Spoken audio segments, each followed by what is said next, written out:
Hello friends, नमस्कार। आप सभी देख रहे हैं द क्लास 365, जहां पर हम सीटेट का पेपर 2 एसएसटी के लिए आपके सामने क्वेश्चन कराते हैं। और ये सभी क्वेश्चन आपके प्रीवियस ईयर एग्जाम में पूछे गए क्वेश्चन है। तो ये हमारा आज का डे 5 होगा। अभी तक आपने डे 4 तक क्वेश्चन नहीं देखा है तो जाकर हमारे जो प्ले लिस्ट है उसको चेक कर लीजिएगा। हमारा ये डे 5 का क्वेश्चन है। डेली आपके प्रीवियस ईयर जो एग्ज़ाम हुए हैं सीटेट का, उसका जो क्वेश्चन हम कराते हैं। तो चलिए शुरू करते हैं आज का अपना पहला क्वेश्चन के साथ। हमारा जो पहला क्वेश्चन है आपके सामने है। क्वेश्चन बोल रहा है, किस वर्ष जॉन के ने स्पिनिंग जेनी का आविष्कार किया था। देखिए, एक वैज्ञानिक थे, उनका नाम था जॉन के। यानी जो आपका जॉन के थे, इन्होंने एक मशीन का आविष्कार किया था। उस मशीन का नाम था स्पिनिंग जेनी। ठीक है, स्पिनिंग जेनी मशीन था, उसका आविष्कार किया था जॉन के ने। ठीक है, बोल रहा है कि ये जो मशीन है, इस मशीन को इन्होंने किस वर्ष आविष्कार किया था। आपके सामने ऑप्शन दिए हुए हैं। देखिए, जो स्पिनिंग जेनी मशीन है, इसका आविष्कार जॉन के ने आपका किया था 1764 में। ऑप्शन नंबर जो सी आपका एक सही है। ठीक है, फिर हमारा नेक्स्ट क्वेश्चन है, किस प्रकार का झंडा बिरसा राज का प्रतीक था। देखिए, जो बिरसा राज था, यानी जो बिरसा मुंडा थे, उनका राज्य में जो झंडा का प्रतीक था वो उसका रंग कैसा था। इस क्वेश्चन को हमने पहले भी डिस्कस कर चुका है, आप वीडियो में देखे होंगे। देखिए, जो बिरसा राज था, उसको जो झंडा का प्रतीक था वो झंडा आपका सफ़ेद था। क्वेश्चन सी आपका करेक्ट हो जाएगा। ठीक है, उनका जो झंडा का प्रतीक था वो झंडा आपका सफ़ेद रंग का था। ठीक है, फिर हमारे सामने नेक्स्ट क्वेश्चन है। बोल रहा है कि 19वीं सदी के अंत तक निज खेती की व्यवस्था के तहत नील की पैदावार वाली कितने प्रतिशत से भी कम ज़मीनें आती थी। देखिए, बोला गया है कि 19वीं सदी के अंत तक जो निज खेती की क्या थी व्यवस्था थी। ठीक है, निज खेती की जो व्यवस्था थी, इसके अंतर्गत नील की पैदावार करने के लिए कितने प्रतिशत ज़मीन कम आती थी। ठीक है, कितने प्रतिशत आपको ज़मीन पर कम से कम खेती करना पड़ता था इस व्यवस्था के तहत। ठीक है, तो इसका जो ऑप्शन हो जाएगा आपका 25, यानी कि ऑप्शन हो जाएगा आपका 25 हो जाएगा, यानी कि ऑप्शन नंबर आपका ये है। ठीक है, यानी कि 25% कम से कम ज़मीन पर आपको नील की खेती करनी पड़ी थी। कौन सा आपका अर्थव्यवस्था था, उस व्यवस्था का नाम था निज खेती की व्यवस्था। ठीक है, फिर हम आते हैं नेक्स्ट क्वेश्चन पर। देखिए, इसमें क्वेश्चन है आपको मिलान करना है। ठीक है, एक तरफ आपके भारतीय रियासत है, उसका वर्ष से विलय का। देखिए, जो भारतीय रियासत थी उसको अंग्रेजों ने अपने में मिलाया था। तो वही डेट पूछा है या फिर वही साल पूछी है कि किस साल में कौन सा जो भारतीय रियासत थी वो अंग्रेजों में जाकर, यानी कि ब्रिटिश साम्राज्य में जाकर वो मिली थी। हमारे सामने सतारा है, संबलपुर है, उदयपुर है, नागपुर है। ठीक है, देखिए, जो आपकी सतारा है ये आपका जाकर मिला था 48 में, यानी कि आपका ये 1848 में जाकर ये मिला था। 1848 में जाकर मिला था सतारा। ठीक है, फिर आपके सामने संबलपुर है। संबलपुर आपका जाकर मिला था 1849 में। ठीक है, पहले मिला सतारा, फिर मिला संबलपुर, अब फिर आपके बाद आता है उदयपुर। देखिए, उदयपुर आपका जाकर मिला था 1852 में। ठीक है, और फिर आता है नागपुर। नागपुर आपका जाकर मिला था 1853 में। ठीक है, यानी कि आपका 1 का आपका हो जाएगा 2। ठीक है, 1 का 2, बी का 3, यानी कि 1 का 2, बी का 3, ऑप्शन नंबर सी जब का है ये सही है। ठीक है, हमारा नेक्स्ट क्वेश्चन है,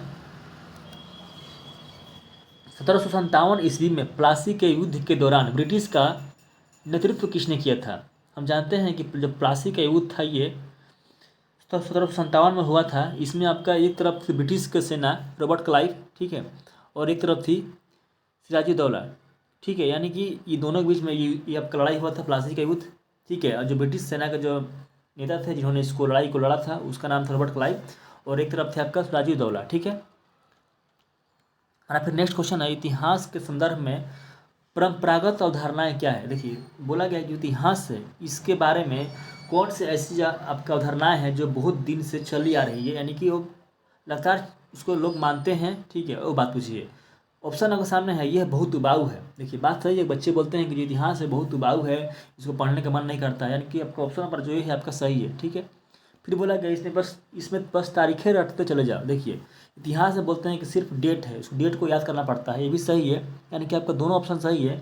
हम बोल सकते हैं ए और बी दोनों सही है। ठीक है, ऐसे क्वेश्चन आपके एग्जाम में आते हैं। ठीक है, फिर हमारा नेक्स्ट क्वेश्चन है, बोला क्या है,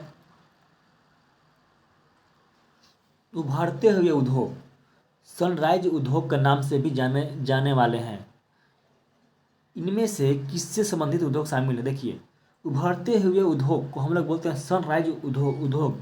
जो उद्योग अभी उभर रहा है, तो बोल रहे इस ऑप्शन में से कौन सा ऐसा उद्योग है जो उद्योग है जिनको हम उभरते हुए उद्योग बोल सकते हैं। देखिए, तो ऑप्शन है आपका सूचना प्रौद्योगिकी, स्वास्थ्य लाभ और सत्कार तथा ज्ञान। देखिए, हम जानते हैं सूचना और प्रौद्योगिकी उद्योग अभी उभर रही है, स्वास्थ्य भी भारत में भी उभर ही रहा है, और ये सत्कार ज्ञान है भी अभी उभर ही रहा है। तो हम बोल सकते हैं कि जो तीनों ऑप्शन है सही है, ऑप्शन नंबर डी जो आपका ये करेक्ट हो जाएगा। ठीक है, हमारे सामने फिर क्वेश्चन नंबर 29 है। इसमें बोला गया है आपका कि ये जो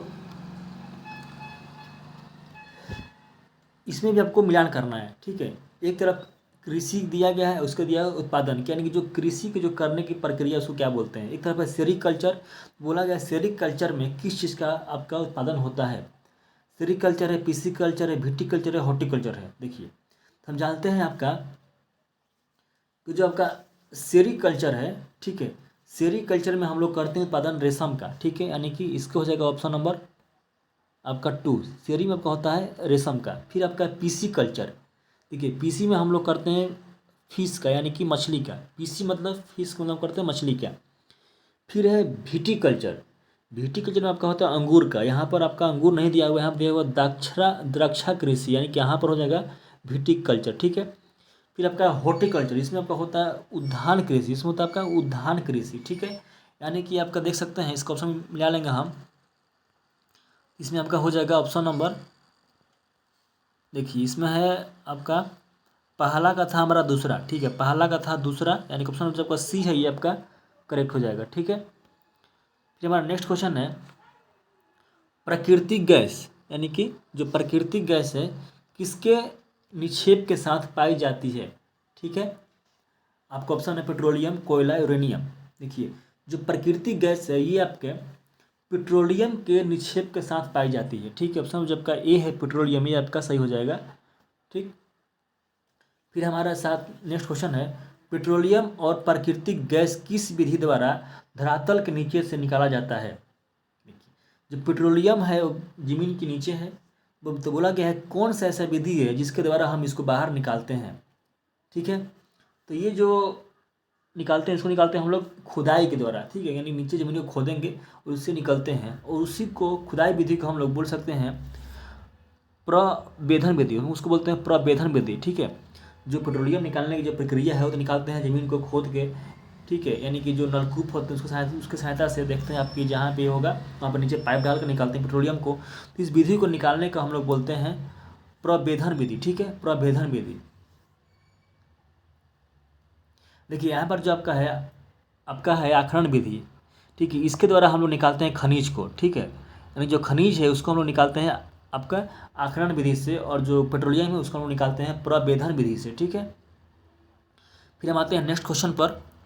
क्वेश्चन है पदार्थों को संसाधन में परिवर्तन करने वाला कौन सा महत्वपूर्ण कारक है। देखिए, जो पदार्थ हैं, पदार्थ तो कुछ भी हो गया, लेकिन उसको संसाधन में, देखिए यहाँ बोला है संसाधन, इसका मतलब होता है कुछ ऐसा चीज़ है जिसको मानव अपने उपयोग के लिए यूज करता है। यानी कि जो देखिए, इसको मतलब होता है जो मानव अपने लिए क्या उपयोग करता है, किसी भी ऐसा चीज़ को जो मानव क्या करे उसको अपने उपयोग में लाए, उसको लोग बोलते हैं संसाधन। तो बोलते हैं कोई भी पदार्थ को, ठीक है, संसाधन में परिवर्तन करने के लिए कौन सा कारक महत्वपूर्ण है। तो हम जानते हैं कि जो कोई भी सामान है, यानी कोई भी पदार्थ है, यानी कोई भी कच्चा माल है, उसको हम लोग बनाते हैं संसाधन। तो उसके लिए हमें चाहिए टाइम, और चाहिए हमें किसी अच्छे खासे मतलब क्या बताइए, यदि इंडस्ट्री की ज़रूरत, तब ना वहाँ पर हम किसी भी पदार्थ को अच्छे सामान में करेंगे परिवर्तन। जैसे कि आपका कच्चा माल हो गया, ठीक है, लेकिन उससे हमने किसी चीज़ को बनाया नहीं। जैसे कि हमारे पास लकड़ी है, लेकिन लकड़ी को हमने बनाएंगे कुर्सी में, टेबल में, तब ना उस पर हम बैठेंगे। तो हमारा जो लकड़ी है वो तो हो गया पदार्थ, लेकिन जो कुर्सी हो गया वो हो गया हमारा संसाधन। तो लकड़ी को कुर्सी में बदलने के लिए हमको चाहिए समय, और चाहिए कुछ आपका तकनीकी सहायता। तो हम बोल सकते हैं समय और आपका प्रौद्योगिकी। ऑप्शन नंबर सी जो है आपका करेक्ट हो जाएगा। ठीक है, फिर बोला है संयुक्त राज्य अमेरिका के कैलिफोर्निया में किस प्रकार की वनस्पति पाई जाती है। देखिए जो आपका अमेरिका है वहाँ पर एक जगह है कैलिफोर्निया, बोला है कि वहाँ पर कैसा वनस्पति पाई जाती है, तो वहाँ पर आपके पाई जाती है भू भूमध्य सागरीय वनस्पति। ठीक है, वहाँ पर मिलती है आपका भूमध्य सागरीय वनस्पति। ठीक है, फिर हम आते हैं नेक्स्ट क्वेश्चन पर। हमारा क्वेश्चन है सुनामी आने के कारण क्या है। देखिए जब कोई सुनामी है उसके आने के कारण क्या है, आपके सामने 4 कारण है, उसको पढ़ते हैं। पहला है समुद्र तल के नीचे भूकंप आना। ठीक है, फिर आपका है समुद्र तल के नीचे ज्वालामुखी उद्गार। ठीक है, फिर हम पढ़ते हैं जल के नीचे भूस्खलन। ठीक है, देखिए जो सुनामी आने के जो कारण है वो कारण आपका भूकंप भी होता है। ठीक है, और ज्वालामुखी भी होता है, और ये जमीन के नीचे जो भूमि का खसकना है उसको बोलते हैं भूस्खलन। यानी कि ऑप्शन नंबर जब का डी है यानी कि सभी वो आपको हो जाएगा करेक्ट। हमारे सामने फिर नेक्स्ट क्वेश्चन है वायुमंडल में पाई जाने वाली गैसों के प्रतिशत के आधार पर सही क्रम क्या है। यानी कि कौन सी गैस हमारे वायुमंडल में अधिक पाई जाती है, उनसे कम कौन सी, उनसे कम कौन सी है, उससे हमको क्या करना है, इसको सजाना है। ठीक है, देखिए तो सबसे ज़्यादा हम जानते हैं कि हमारे वायुमंडल में आपका है नाइट्रोजन, जिसका मात्रा है 78%। ठीक है, यानी कि जो आपका नाइट्रोजन है उसकी मात्रा है आपका 78%। ठीक है, फिर हमारा आता है उसके बाद यहाँ पर आपका ऑक्सीजन है। ठीक है, अब फिर हमारा आर्गन है, और लास्ट में आपका आता है कार्बन डाइऑक्साइड, इसका होता है 0.03%। ठीक है, और जो आपका ये ऑक्सीजन है ये आपका होता है 21%, और जो आपका ये नाइट्रोजन है ये आपका होता है 78%, और जो आपका आर्गन है आर्गन आपका होता है 0.93%। ठीक है, यानी कि आपका ऑप्शन नंबर हो जाएगा सी। पहले होगा नाइट्रोजन 78%, फिर आपका ऑक्सीजन आपका 21%, फिर आपका आर्गन है 0.93%, फिर आपका है कार्बन डाइऑक्साइड यानी कि 0.03%। ठीक है, ये हो जाएगा ऑप्शन नंबर सी। फिर आपका इसमें बोला गया है कि इसको मिलान करना है। ठीक है, इसमें क्या है मिलान करना है, बोला गया है कि जो अंतःभेदीय आग्नेय सेल है। ठीक है, देख लीजिए सबसे पहली बात है कि यहाँ पर जो है पूछा गया कि जो अंतर्भेदी आग्नेय सेल है इनमें से किसको कौन है। ठीक है, बेसाल्ट है, ग्रेनाइट है, चूना पत्थर या स्लेट है। ठीक है, फिर है बहुभेदी आग्नेय सेल, फिर अवसादी और क्रांतिरित। देखिए तो हम जानते हैं कि जो अंतर्भेदी यानी जो अंतर्भेदी है अंदर का जो आग्नेय सेल है, देखिए इसके बारे में क्या हम बोल सकते हैं। देखिए जब ज्वालामुखी विस्फोट होता है ना तो उस टाइम क्या होता है, कुछ मेंटल के कुछ जो लावा होता है वो आपका सतह के बाहर आपका आती है। ठीक है, उसको बोलते हैं अंतःभेदी, उसको बोलते हैं बाह्यभेदी आग्नेय सेल। ठीक है, यानी कि जो लावा ज्वालामुखी के विस्फोट से सतह के ऊपर जो आ गया उसको बोलते हैं बाह्यभेदी आग्नेय सेल। लेकिन जो लावा क्या आपका सतह के नीचे ही रह गया उसको बोलते हैं अंतःभेदी आग्नेय सेल। और फिर जो लावा जो बाहर आया है इस लावा से हमारा बनता है अवसादी चट्टान। ठीक है, और फिर इसी आपका जो अवसादी है इससे बनता है आपका क्रांतिरित सेल। ठीक है, तो वहीं पूछा कि इसका एग्जाम्पल क्या है, आपके सामने कुछ स्लेट है, बेसाल्ट है, ग्रेनाइट है और चूना पत्थर है। देखिए तो देखिए जो आपका ये जो बोला है ना कि ये जो आपका अंतर्भेदी आपका आग्नेय सेल है, अंतर्भेदी आग्नेय सेल जो है ये आपका हो जाएगा ग्रेनाइट। ठीक है, ये आपका हो जाएगा ग्रेनाइट। ठीक है, और जो बाह्यभेदी है वो आपका हो जाएगा बेसाल्ट। देखिए जब आपका लावा जब बाहर अंदर से बाहर निकलती है तो जो आपका लावा बाहर आ गया, बाहर आने के बाद जो बनता है पदार्थ है यानी कि जो आपके बनी हो छरान बनी सेल बनी उस सेल को हम लोग बोलते हैं बेसाल्ट। ठीक है, उसको हम लोग बोलेंगे बेसाल्ट जो बाहर आ गया, लेकिन जो अंदर आ गया उसको हम लोग बोलते हैं ग्रेनाइट। इसीलिए जो यहाँ पर अंतःभेदी उसको बोलेंगे ग्रेनाइट, जो बाहर उसको बोलेंगे बेसाल्ट, और जो यहाँ पर बोला गया अवसादी, अवसादी आपका होता है चूना पत्थर, और जो स्लेट है ना स्लेट आपका है क्रांतिरित, ये आपका है क्रांतिरित है। ठीक है, इसी को बोलते हैं मेटामॉर्फिक। ठीक है, ये आपका हो गया सेडिमेंट्री, ये आपका हो गया मेटामॉर्फिक, और ये आपको हो गया इंटर इग्नियस रॉक, और आपका ये हो गया मतलब आउटर इग्नियस रॉक। ठीक है, हमारे सामने फिर नेक्स्ट क्वेश्चन है, अब देख लीजिए फिर से एक बार। देखिए जो अंतःभेदी है आपका हो जाएगा ग्रेनाइट। ठीक है, जो बाह है आपका हो जाएगा बेसाल्ट, जो आपका अवसादी है हो जाएगा चूना पत्थर, जो क्रांतिरित है आपका हो जाएगा स्लेट। ठीक है, फिर हमारे सामने नेक्स्ट क्वेश्चन है आपके सामने, निम्नलिखित में से कौन सा कथन सत्य है। आपके सामने कथन दिए गए हैं, उन्हें बोला गया कौन सा कथन आपके सत्य हैं। ठीक है, पहला कथन है पृथ्वी के वायुमंडल का अस्तित्व उसके गुरुत्वाकर्षण बल के कारण है। हम जानते हैं कि जब तक गुरुत्वाकर्षण बल है तब तक पृथ्वी है, नहीं तो फिर खत्म हो जाएगी। फिर बोलते हैं वायुमंडल में परिवर्तन होने से मौसम एवं जलवायु में परिवर्तन होता है। देखिए बात सही है। देखिए यहाँ बोला गया है वायुमंडल में परिवर्तन होने से मौसम एवं जलवायु में परिवर्तन होता है, ये भी बात सही है।